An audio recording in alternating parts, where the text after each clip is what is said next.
Shalom la famille, bonsoir tout le monde, j'espère que vous allez tous bien. Je voudrais vous parler ce soir d'un thème très important. Dieu nous a envoyés pour régner. Dieu nous a appelés pour régner. Nous sommes appelés pour régner, frères et sœurs. Et pour cela, nous allons prendre la parole de Dieu. Mais avant, frères et sœurs, nous allons prier pour se laisser conduire par le Saint-Esprit. Seigneur mon Dieu, Papa, je veux te bénir pour ta grâce, pour ton amour, te remercier pour tout ce que tu fais, Papa. Viens conduire ces instants, Papa, de partage de la parole. Viens me conduire, Papa, afin que ce soit toi, Papa, qui prenne le contrôle et qui parle à travers moi, Papa, pour exhorter mes frères et sœurs. Oh, Papa, mets tes mots dans ma bouche, Papa. Au nom de Jésus, Amen. Et Papa, viens conduire, viens remplir mes frères et sœurs qui vont écouter ce live, Papa, et touche-les, Papa. Donne-leur ton réma que tu veux pour leur vie, Papa. Au nom de Jésus, j'ai prié, Amen. Frères et sœurs, nous allons prendre la parole de Dieu et l'ouvrir dans Ésaïe, Ésaïe 6, au chapitre 9. Je répète, Ésaïe 6, verset 9. Je lis la parole au nom du Seigneur Jésus. Il dit alors, va et dis à ce peuple, vous entendrez et vous ne comprendrez. Pardon, Ésaïe 6 au verset 8. Désolé frères et sœurs. J'entendis la voix du Seigneur disant, qui enverrai-je et qui marchera pour nous? Je répondis, me voici, envoie-moi. Je répète, Ésaïe 6 au verset 8. J'entendis la voix du Seigneur disant, qui enverrai-je et qui marchera pour nous? Je répondis, me voici, envoie-moi. Donc le contexte de ce verset, frères et sœurs, c'est Ésaïe qui a reçu la vision du Seigneur. L'Éternel lui parlait et lui a montré clairement qu'il était appelé pour les nations. L'Éternel a donné la mission à Ésaïe d'aller parler aux nations. Et nous aussi, frères et sœurs, lorsque Dieu nous parle, Dieu veut nous parler, alors nous devons avoir nos oreilles attentives et répondre comme Ésaïe, me voici. Nous devons être prêts à être envoyés, frères et sœurs, être prêts à répondre, me voici, envoie-moi. Nous devons être disponibles à la parole de Dieu, frères et sœurs. Soyons disponibles. Nous allons prendre Matthieu chapitre 13, à partir du verset 23. Je répète, Matthieu 13 au verset 23. La parole de Dieu déclare, je lis la parole au nom de Jésus. Celui qui a reçu la semence dans la bonne terre, c'est celui qui entend la parole et la comprend. Il porte du fruit et un grain en donne 100, un autre 60, un autre 30. Je répète, celui qui a reçu la semence dans la bonne terre, c'est celui qui entend la parole et la comprend. Il porte du fruit. Jésus, dans ce verset, il était en train de parler à la foule. Et il leur racontait la parabole du semeur. Il leur disait, verset 19, lorsqu'un homme écoute la parole du royaume et ne la comprend pas, le malin vient et enlève ce qui a été semé dans son cœur. Cet homme est celui qui a reçu la semence le long du chemin. Mais, donc verset 23, celui qui a reçu la semence de la bonne terre, c'est celui qui entend la parole et la comprend et il porte du fruit. Oui, frères et sœurs, nous devons garder la parole dans nos cœurs quand nous la comprenons. Cette parole, c'est elle qui va nous faire porter du fruit. La parole, c'est l'amour de Dieu. La parole, c'est Jésus. Jésus est la parole, Jean chapitre 1. Il est la parole était avec Dieu et la parole était Dieu. Et lorsque nous recevons la parole, nous recevons Jésus. Et Jésus, il porte du fruit, mes frères, mes sœurs. Jésus agit en nous. Car comme Paul dit, ce n'est pas nous qui vivons, mais Christ qui vit en nous. Et comme Galates 5, 22 dit, les fruits de l'esprit, l'amour, la bonté, la patience, mais tout cela, c'est l'amour, comme Jésus a dit, c'est l'amour. Aime ton prochain comme toi-même. Aime ton Dieu. L'amour, frères et sœurs. Nous devons toujours être des porteurs d'amour, être des porteurs de joie, être des porteurs de paix, frères et sœurs. Et ainsi, lorsque nous porterons l'amour, lorsque nous apporterons l'amour, nous reflèterons le visage de Christ, frères et sœurs. Et ainsi, oh, ainsi nous serons vraiment des serviteurs de Dieu, véritables, en esprit, en vérité. Parce que, et là, oh, nous allons aller encore plus loin dans la parole de Dieu, frères et sœurs. Et pour cela, nous allons prendre 1 Corinthiens, chapitre 3, au verset 9. Je répète, 1 Corinthiens, chapitre 3, verset 9. Car nous sommes ouvriers avec Dieu. Vous êtes le champ de Dieu, l'édifice de Dieu. Oui, frères et sœurs, nous sommes l'église, nous sommes l'édifice de Dieu.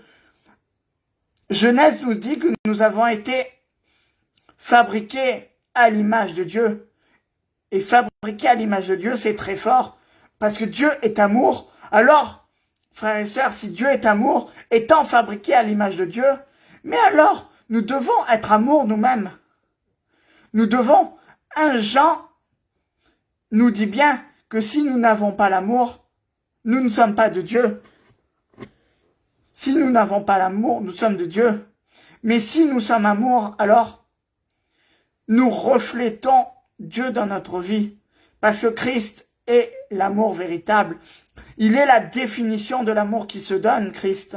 Parce qu'il s'est donné pour nous alors qu'on était pécheurs, on était perdus, on était au fond, et il est venu nous chercher. Il s'est donné par amour pour nous, frères et sœurs. Vous vous rendez compte? Est-ce qu'on se rend vraiment compte de la dimension de l'amour de Dieu, frères et sœurs? Est-ce qu'on se rend compte de cette dimension merveilleuse? Christ s'est donné pour nous. Il nous a pas laissé mourir. Christ nous a pas laissé mourir, frères et sœurs, mais il s'est donné pour nous. Il s'est donné à la croix pour nous racheter. Alors, et cet amour-là, nous devons l'avoir. Est-ce qu'on serait prêt à donner notre vie pour nos amis, pour nos frères, pour nos sœurs, pour nos proches, pour nos familles? Christ l'a fait. Alors, nous devons apprendre à aimer, frères et sœurs. Apprenons à aimer. Parce que nous sommes, comme j'ai dit, nous sommes à l'image de Dieu, nous sommes l'édifice de Dieu. Nous sommes ouvriers avec Dieu, comme le verset nous dit là. Nous sommes le champ de Dieu. Alors, nous devons aller proclamer l'amour de Dieu. Je vais le revoir un peu plus loin. Mais nous devons parler de l'amour, toujours semer l'amour, frères et sœurs. Mais pour cela, pour être l'édifice de Dieu pleinement, il y a une chose que nous devons savoir. C'est que le Saint-Esprit habite en nous. Nous devons être habités par le Saint-Esprit. Et pour cela, nous allons aller encore plus loin, frères et sœurs. Et dans Éphésiens 2, au verset 22. Éphésiens chapitre 2, verset 22. En lui, je lis la parole au nom de Jésus. En lui, vous êtes aussi édifiés pour être une habitation de Dieu en esprit. Nous sommes édifiés pour être une habitation de Dieu en esprit. Le Saint-Esprit habite en nous, frères et sœurs. Nous sommes édifiés par le Saint-Esprit, frères et sœurs. Le Saint-Esprit qui habite en nous. Acte 1:8, parce que nous avons reçu le Saint-Esprit. Nous avons reçu la puissance du Saint-Esprit, la dynamis, afin d'être les témoins de Jésus, les témoins de la bonne nouvelle, les témoins de ce qu'il a fait en nous pour le porter dans toutes les nations. O Karabashakaba, Rekashakabo. Relisons Acte 1 au verset 8, frères et sœurs. Relisons Acte 1 au verset 8.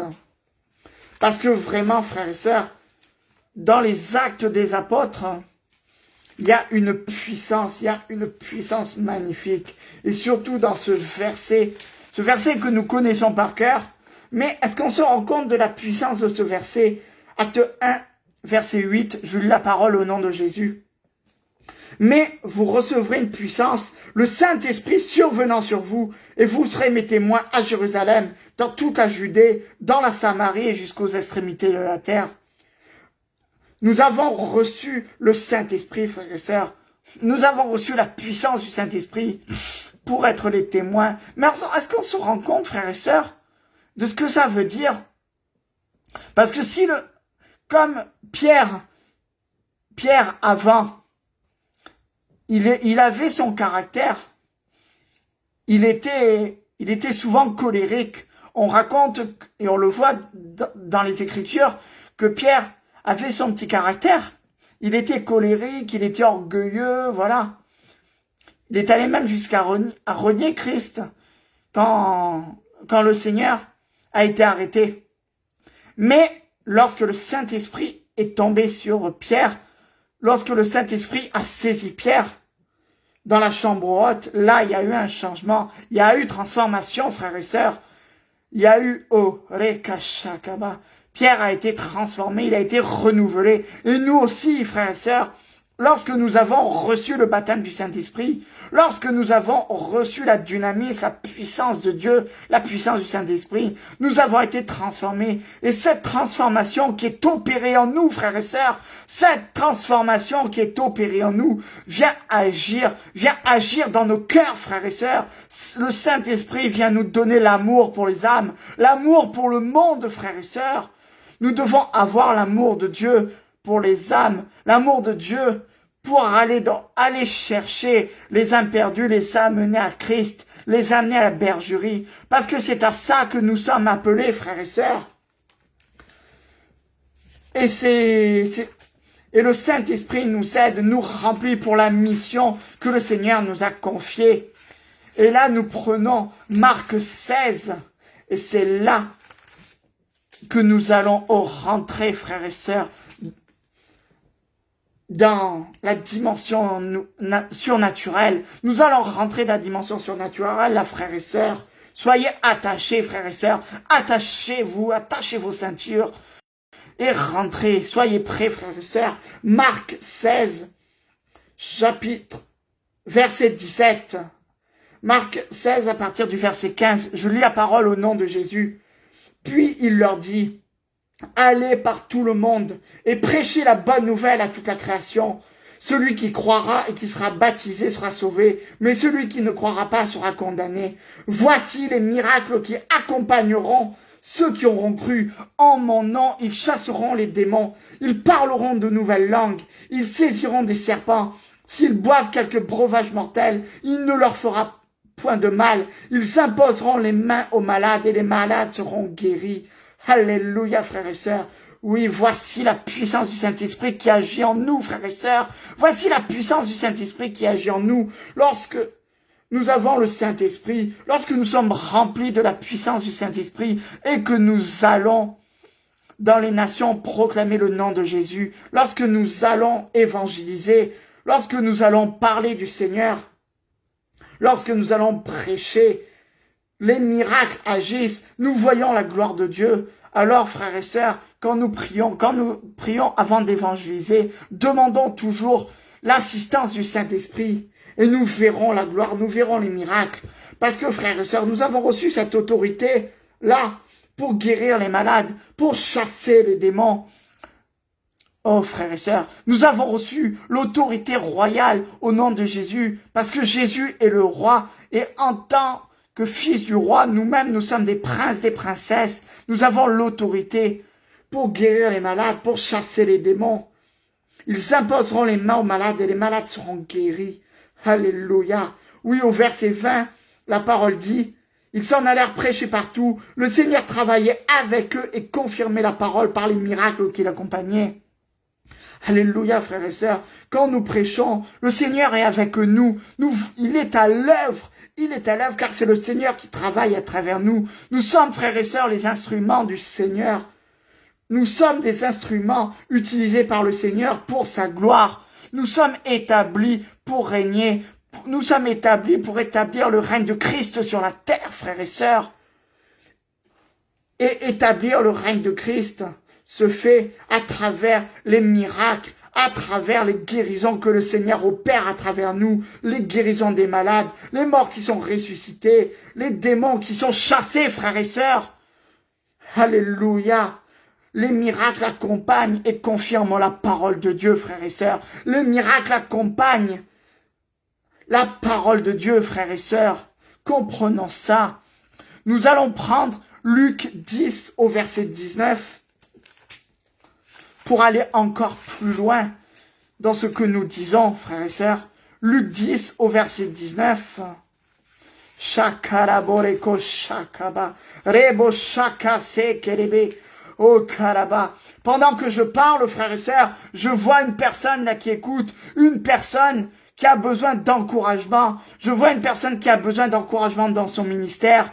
Et je voudrais dire à cette personne de persévérer dans la prière, de persévérer dans l'évangélisation, persévère dans ton service et tu verras la gloire de Dieu à l'œuvre dans ton ministère.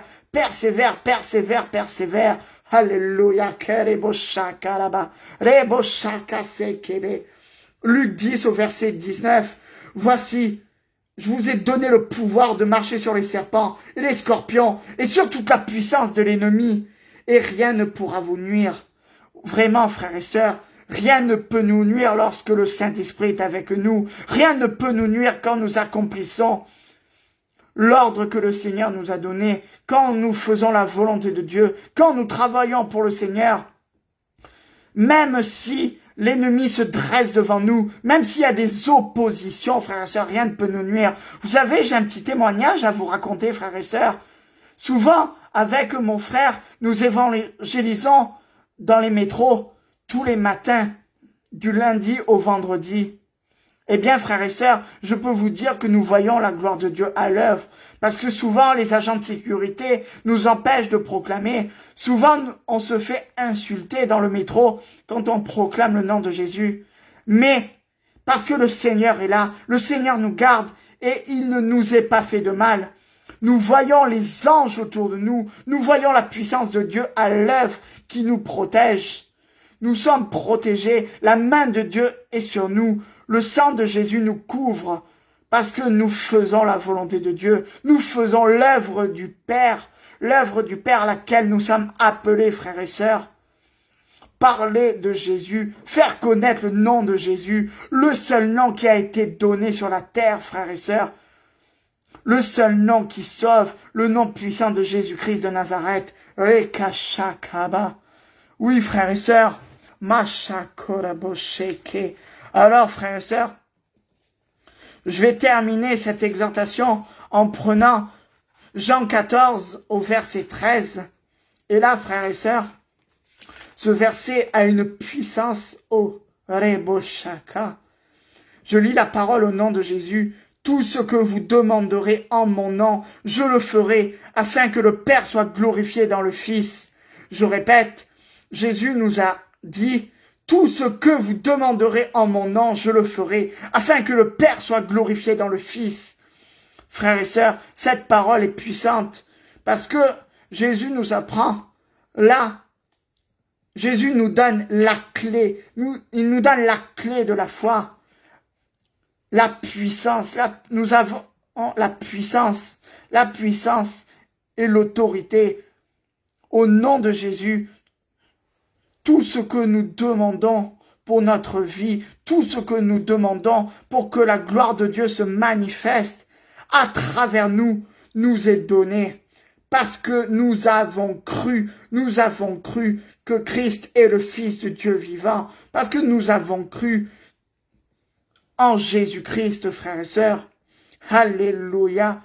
Nous sommes des fils du roi. Alors, vivons comme tels. Ne restons pas assis sur nos chaises, mais rentrons dans la dimension supérieure. Rentrons dans la dimension de puissance et d'autorité, frères et sœurs.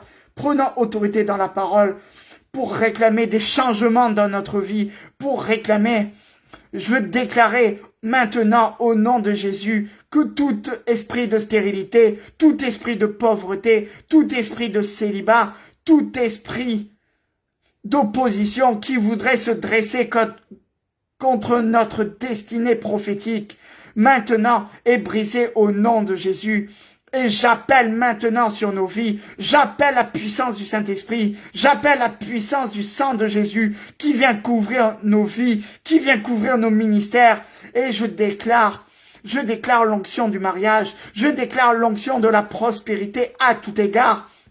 Car il est écrit dans Jean que Dieu nous a dit, je veux que tu prospères à tout égard, comme prospère l'état de ton âme. Alors si notre âme prospère avec le Seigneur, nous allons prospérer à tout égard, au niveau financier, au niveau du mariage, au niveau du travail, à tout niveau. Frères et sœurs, je déclare l'abondance dans tous les domaines de nos vies. Je déclare l'abondance financière, l'abondance dans le mariage, l'abondance dans l'argent, l'abondance dans le travail, l'abondance dans la vie, au nom de Jésus.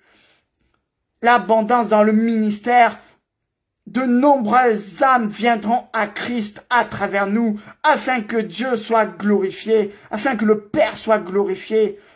Parce que, comme j'ai dit, et on ne le répétera jamais assez, ce n'est plus nous qui vivons, mais Christ qui vit en nous.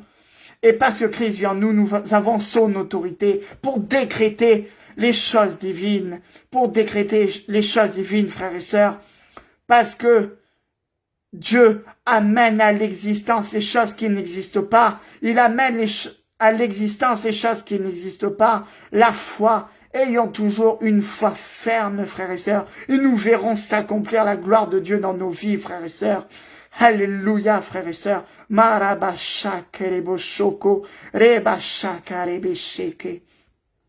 Frères et sœurs, je vous souhaite une très bonne soirée. Soyez tous bénis, soyez renforcés, soyez remplis du Saint-Esprit. Au nom de Jésus, frères et sœurs, soyez tous bénis.